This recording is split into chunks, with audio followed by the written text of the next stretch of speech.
സുർജിത്ത് അയ്യപ്പത്ത് വീണ്ടും ചേരുകയാണ്. സുർജിത്ത്, പരമാവധി ആളുകൾ അവിടെ നിന്ന് പോയി എന്നാണ് മനസ്സിലാകുന്നത്. ഈ പുഞ്ചിരിവട്ടത്തൊക്കെ തന്നെ ഈ ഈ കനത്ത മഴ പെയ്തിരുന്നു എന്നാണ് നമ്മൾ മനസ്സിലാക്കുന്നത്. കൂടുതൽ വിവരങ്ങൾ എന്താണ്?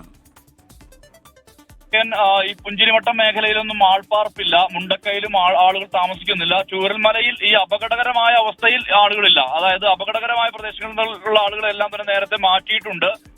നിലവിൽ ഇപ്പോൾ അങ്ങനെ ആശങ്കപ്പെടേണ്ട ഒരു സാഹചര്യം ഇല്ല എന്നുള്ളതാണ് റവന്യൂ ഉദ്യോഗസ്ഥർ ഉൾപ്പെടെയുള്ളവർ അറിയിക്കുന്നത്. കാരണം ആശങ്കയുടെ പ്രശ്നമില്ല. കാരണം പുഴ ഒഴുകാനുള്ള ആ ഒരു തരത്തിലേക്ക് പുഴ മാറിയിട്ടുണ്ട് എന്നുള്ളത് തന്നെയാണ് വ്യക്തമാക്കുന്ന കാര്യം. അതായത് അതുകൊണ്ട് തന്നെ വലിയൊരു ആശങ്കയ്ക്ക് കാരണമില്ല.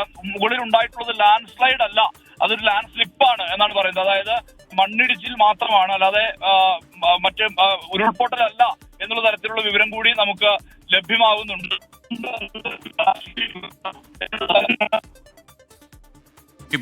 സുർജിത്ത് അയ്യപ്പത്താണ് വിവരങ്ങൾ നൽകിയത്. അവിടെ ഉരുൾപൊട്ടലല്ല, ഒരു ലാൻഡ് സ്ലിപ്പ് നീങ്ങുന്ന കാര്യം മാത്രമേ ഉള്ളൂ, ലാൻഡ് സ്ലൈഡ് അല്ല എന്ന രീതിയിലെ വാർത്തകൾ വരുന്നുണ്ട്. എന്തായാലും വില്ലേജ് റോഡിൽ വെള്ളം കയറി ബെയിലി പാലത്തിൻ്റെ അടിയിലൂടെ ഈ പുഴ കുതിച്ചൊഴുകുന്ന കാഴ്ചയാണ് ഇപ്പോൾ പ്രേക്ഷകർ കാണുന്നത്.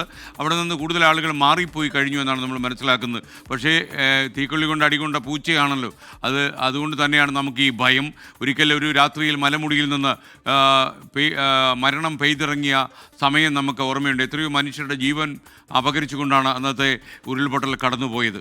മാത്രമല്ല ഇന്നും ഓർക്കാൻ കഴിയാത്ത ദുരന്തമായിരുന്നു അത്. എന്തായാലും ബെയിലി പാലത്തിന് സമീപം വലിയ കുത്തൊഴുക്ക് അനുഭവപ്പെടുന്നുണ്ട്.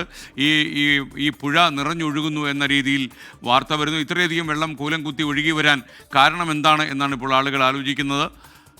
തൽക്കാലം അപകടങ്ങളൊന്നുമില്ലാതെ നീങ്ങട്ടെ, ആളുകൾ ജാഗ്രത പാലിക്കട്ടെ. ബെയിലി പാലത്തിൻ്റെ മുകളിൽ നിന്നുകൊണ്ട് തന്നെ ആളുകൾ ഇത് കൂടുതൽ നിന്ന് വീക്ഷിക്കരുത് എന്നാണ് നമുക്ക് പറയാനുള്ള ആഗ്രഹം. അങ്ങനെ അവിടെയുള്ള ആളുകൾക്കൊന്നും ഈ പുഴയോ വെള്ളമോ കുത്തിയൊഴുകുന്ന കാര്യങ്ങളോ ഒന്നും അത്ര ഭയമില്ലാത്തവരാണ് എന്ന് നമുക്ക് മനസ്സിലായിട്ടുണ്ട്. മറ്റുള്ളവർക്ക് പക്ഷേ ഇത് കാണുമ്പോൾ വല്ലാത്ത ഭയം തോന്നും.